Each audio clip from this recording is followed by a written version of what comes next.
Alicia Carter had nothing left but a worn suitcase, a one-way ticket, and a mother she was desperate to save.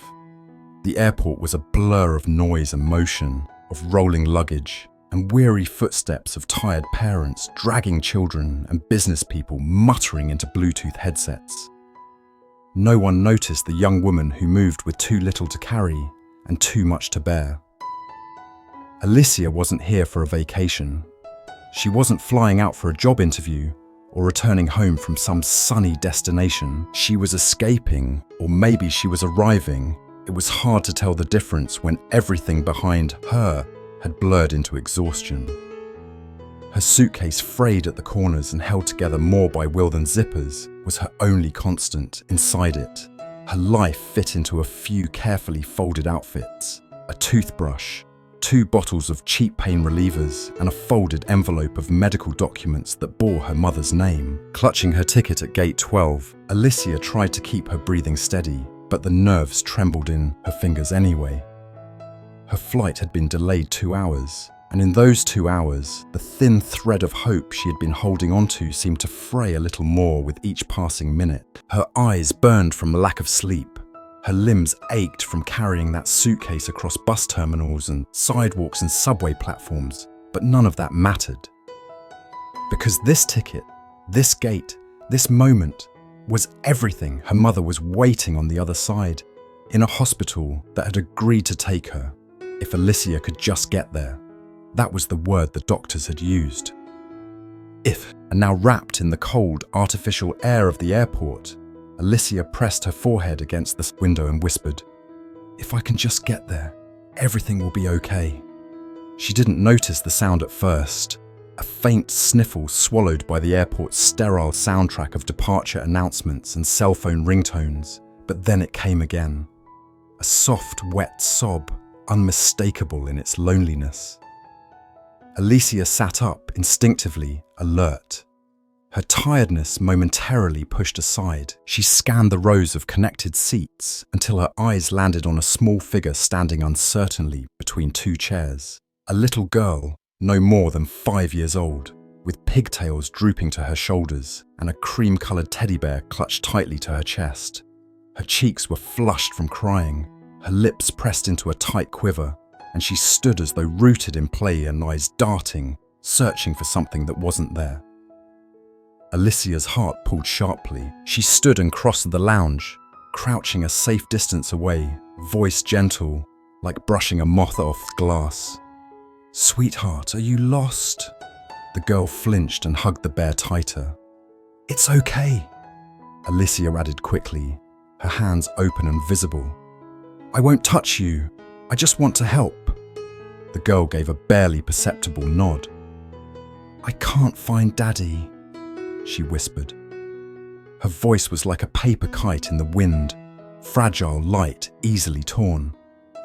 "We were watching the fish in the big tank with the blue lights, and then he was gone." Alicia bit her lip and nodded slowly. She didn't know this child, but she knew the fear in her eyes. She knew what it was to be alone in a world too big, too busy, too indifferent. "What's your name?" she asked softly. "Lee," the girl replied. "And this is Teddy. He's scared too." Alicia smiled faintly. "It's nice to meet you, Lee. And Teddy." There were no frantic parents in sight, no security guards canvassing the area, just dozens of travelers with their own burdens, their own stories, walking right past this little island of panic. Alicia knew what it felt like to be invisible. She wouldn't let this child feel the same. "You must be thirsty," she said. Lee hesitated, then gave a tiny nod. Alicia reached into her coat pocket where her last coins, nickels, a dime, 2 tarnished quarters, waited, barely enough for a coffee, but enough for a bottle of water. She stood, walked to the vending machine, pressed her forehead against the glass for a moment to ground herself, and selected the cheapest bottle. The thunk of it hitting the tray below sounded heavier than it should have. She carried it back and knelt down again. "For you," she said. Lee took it with both hands, eyes wide, and drank greedily. When she finished, she looked up and said, "You're like the fairy ladies in my books." Alicia's smile broke something open inside her, something she hadn't let out in weeks. She reached out, touched Teddy's floppy ear. "Thank you," Lee added softly. "Teddy says thank you too." They sat like that for a while, Alicia and the child and the bear between them, as if the three of them had formed a quiet universe of their own, one in which kindness was currency and time slowed enough to breathe. That was when he arrived. Alicia didn't notice him at first, but the energy in the air changed. A man moved through Terminal C like a wave of storm pressure, intent, focused, barely containing the panic beneath his expensive jacket. His phone buzzed, ignored. His shoes clicked with the kind of urgency that didn't belong in business meetings. It belonged in ER waiting rooms and school lockdowns. His name was Andrew Smith, and he wasn't searching for a stock deal or a board vote. He was searching for his daughter. Alicia saw him the moment he saw Lee. "Lily," he shouted, voice cracking, and the child's head snapped up. She squealed with joy. "Daddy!" and bolted across the floor, teddy bear flapping behind her like a forgotten cape. He dropped to his knees, arms outstretched, catching her with a sob that never made it to sound. "I'm so sorry," he murmured over and over. Alicia stood at a distance, unsure whether to stay or go. This wasn't her world. She was just a girl who gave away her last coins. But then, Andrew looked up, his eyes locked on hers. In them, she saw panic, relief, confusion, and something more recognition. Approached slowly, Lily still on his hip. "You found her?" he asked. Alicia nodded. "She was alone," she said. "I stayed until—" "I don't know how to thank you," Andrew said, and his voice wavered on the edge of control. Alicia shrugged. "She's safe. That's what matters." She stepped back, but Lily, in that way, only children can, tugged on her father's sleeve and said, "She gave me her water. Can she come with us? She didn't get coffee."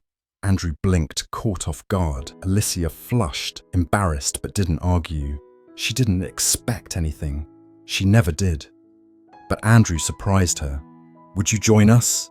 he asked. "Just for a quick meal. My jet doesn't leave for another hour." Alicia hesitated.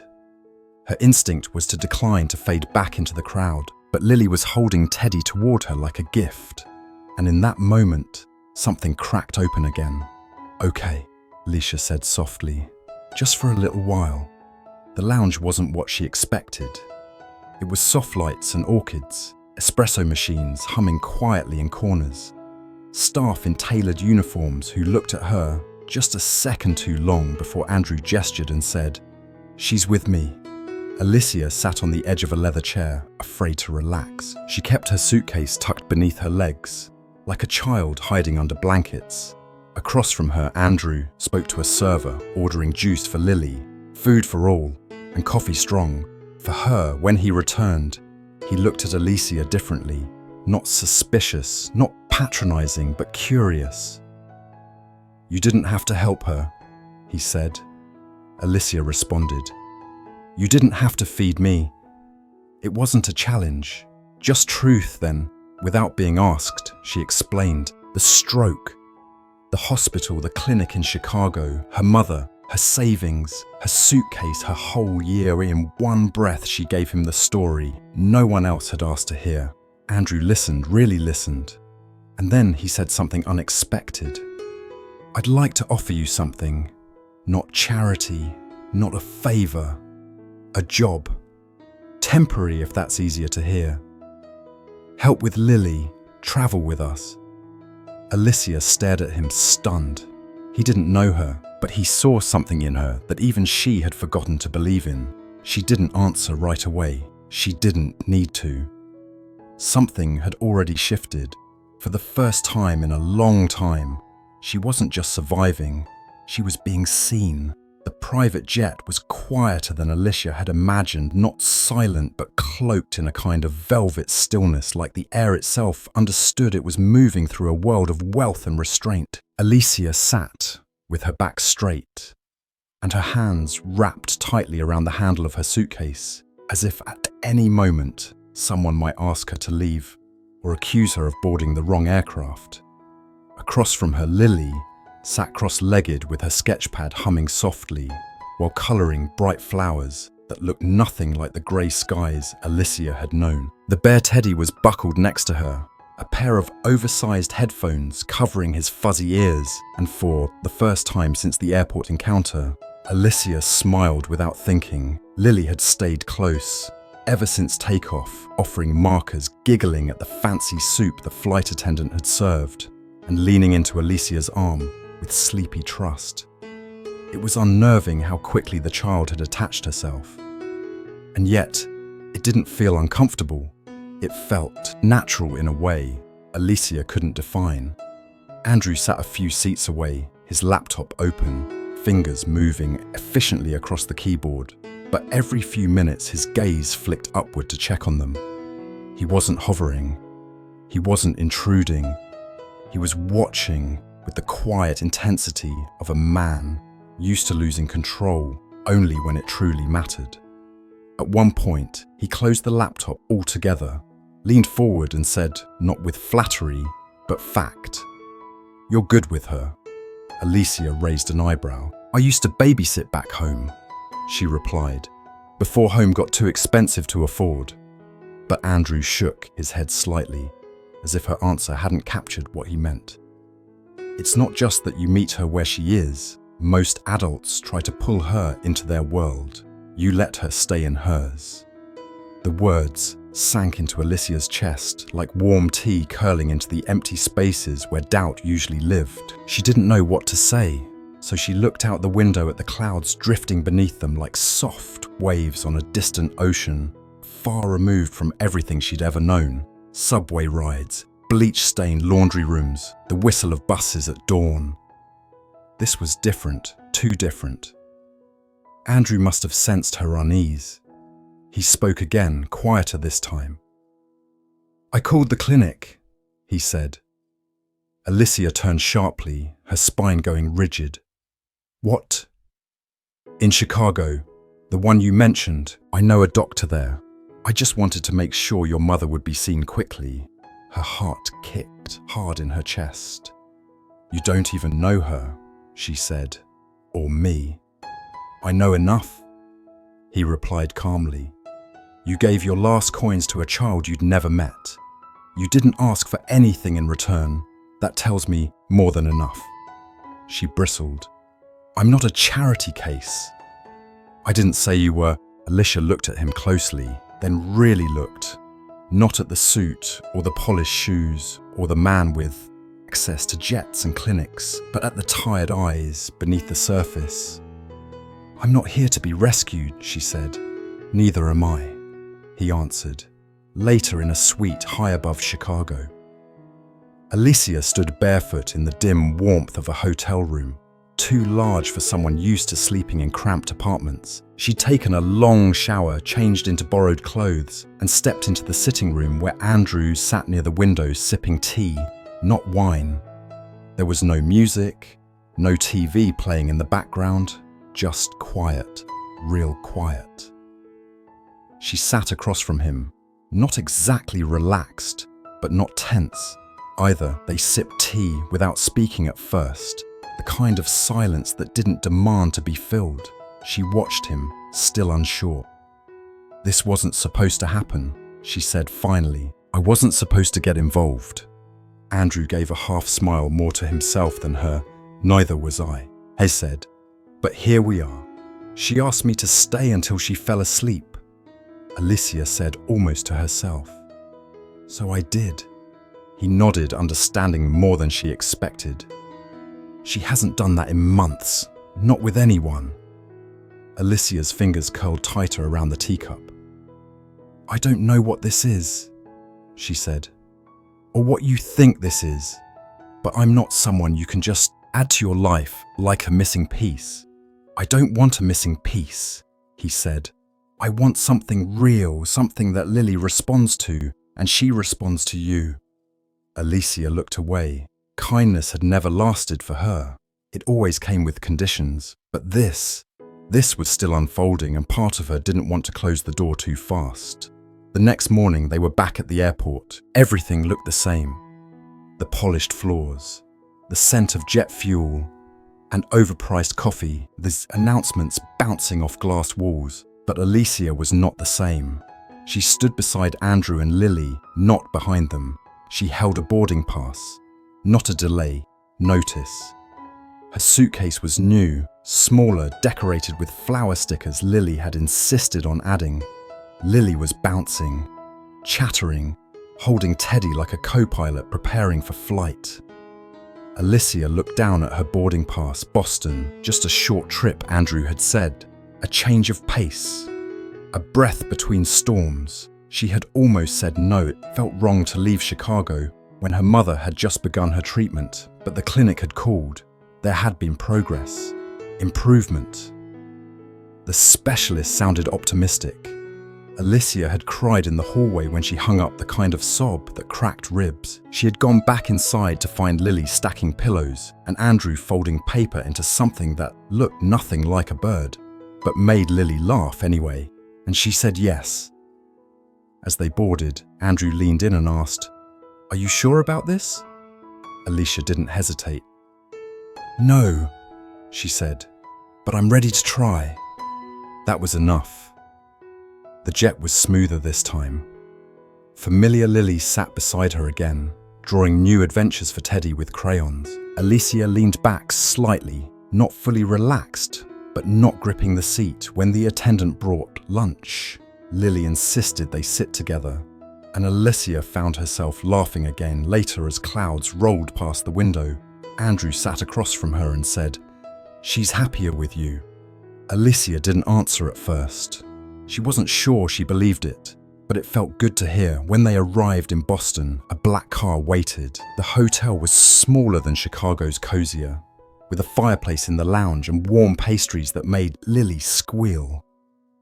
Alicia sat on a sofa near the fire, while Lily curled up beside her.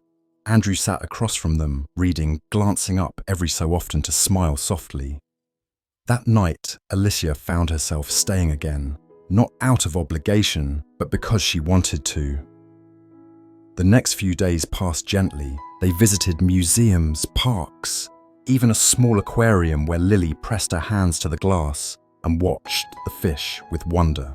Alicia took photos on Andrew's phone because Lily had demanded it. In each one, Alicia saw something shift, not just in the child, but in herself. She was smiling more, sleeping deeper, eating real food. She was no longer the girl with only a suitcase and a plan to survive. She was becoming something else, someone else. One night, back in the hotel, Alicia stood at the window, watching the snow begin to fall. Andrew joined her, holding 2 cups of tea. "Chicago," he said quietly, "was the beginning of something. I think this might be the middle." Alicia smiled faintly. "What's the end then?" "That depends," he said. "On you." She didn't respond right away, but she didn't move away either. They returned to Chicago a few days later. The clinic had more good news. Her mother was walking again, with a cane, slowly, but walking. Alicia visited daily.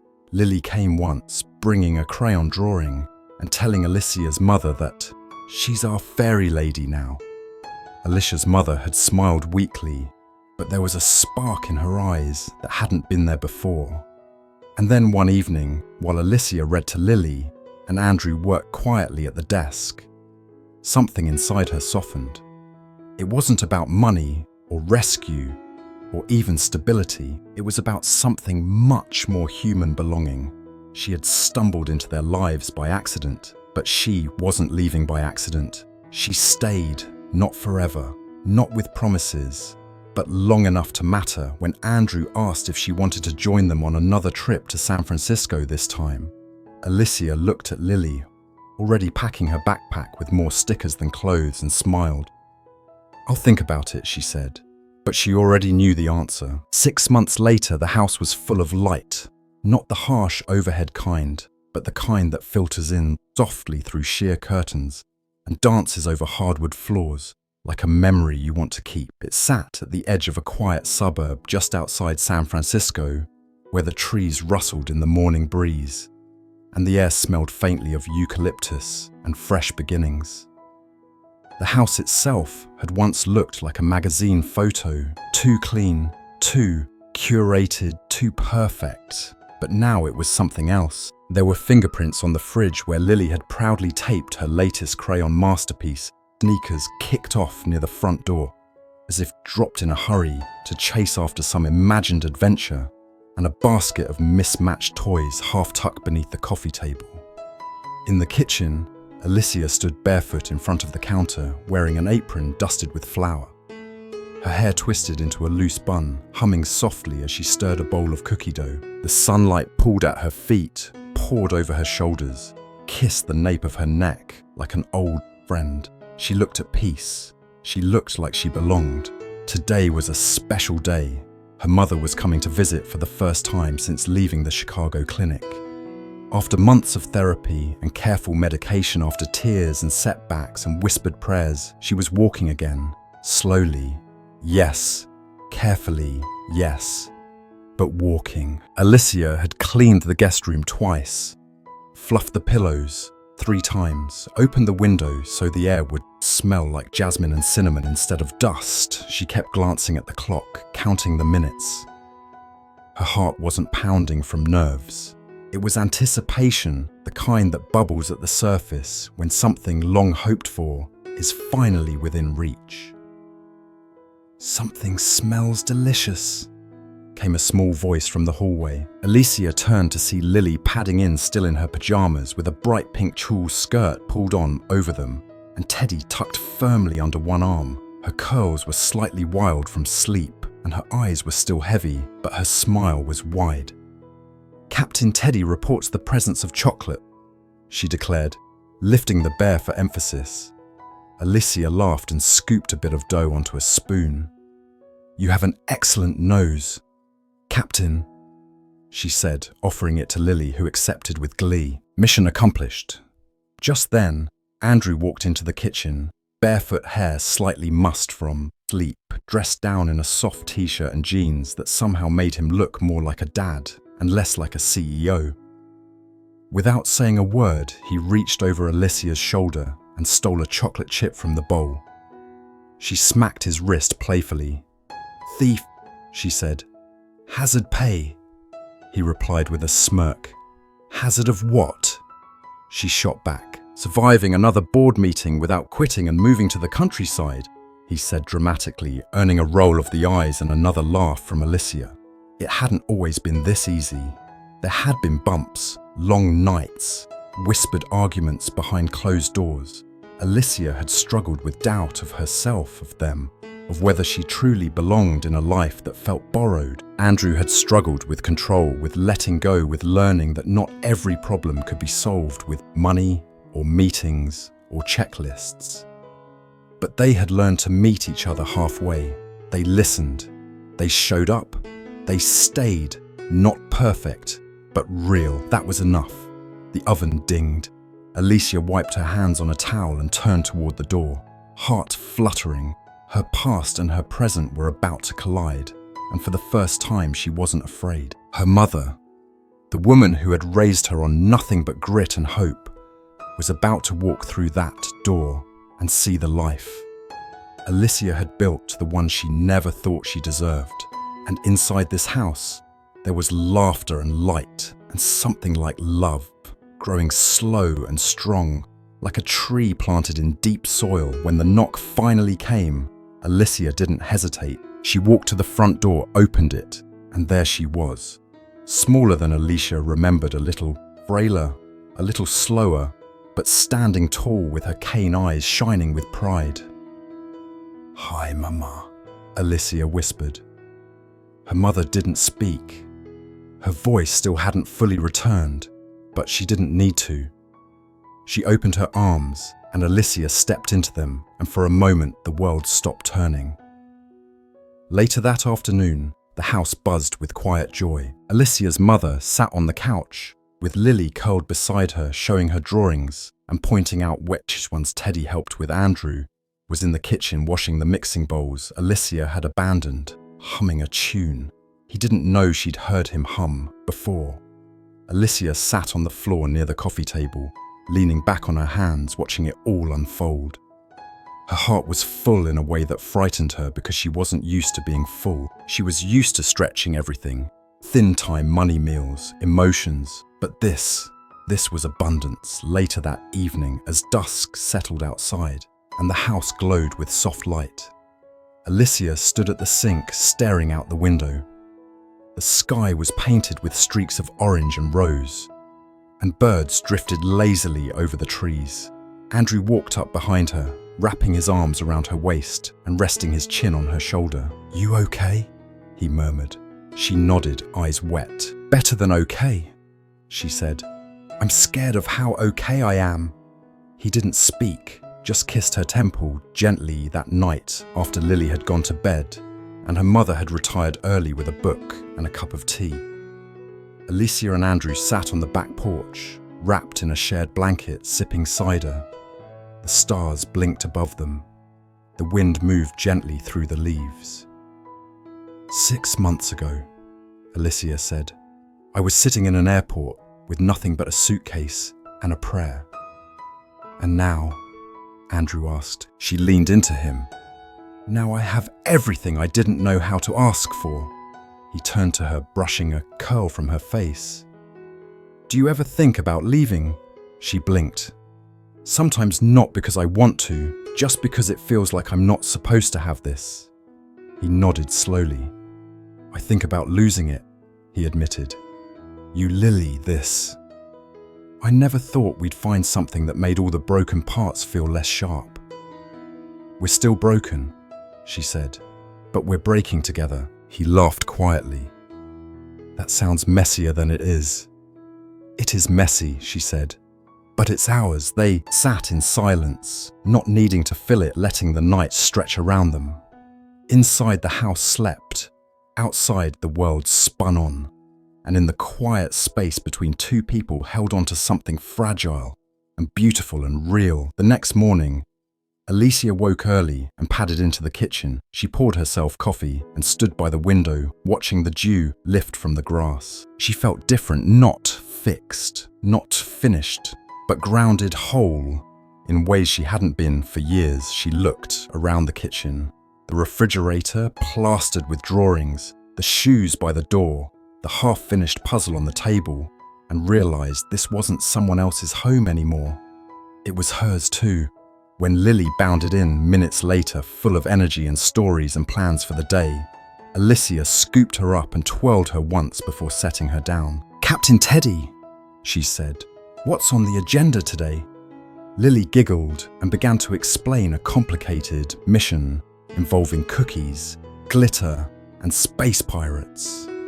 Alicia listened intently, nodding in the right places. Feeling the joy bubble up again later that day, they went to the park as a family. Alicia pushed Lily on the swing while Andrew tossed a frisbee nearby. Her mother sat on a bench smiling, waving each time Lily soared high. The sun was warm on Alicia's skin. She closed her eyes, breathed it in, and let the moment settle deep. Nothing had been easy, and nothing would be. But they had made something beautiful out of chaos. They had built something sturdy out of pain, and for the first time in forever, Alicia Carter no longer felt like a guest in someone else's life. She was home. Thank you so much for staying with us until the end of Alicia's story. A story of resilience, kindness, and how sometimes love finds us in the most unexpected places. If this journey touched your heart, please don't forget to leave a like and share this video with someone who believes in second chances. Subscribe to our channel for more true-to-life stories that remind us of the strength in struggle and the beauty in becoming. And most importantly, tell us in the comments, we'd love to.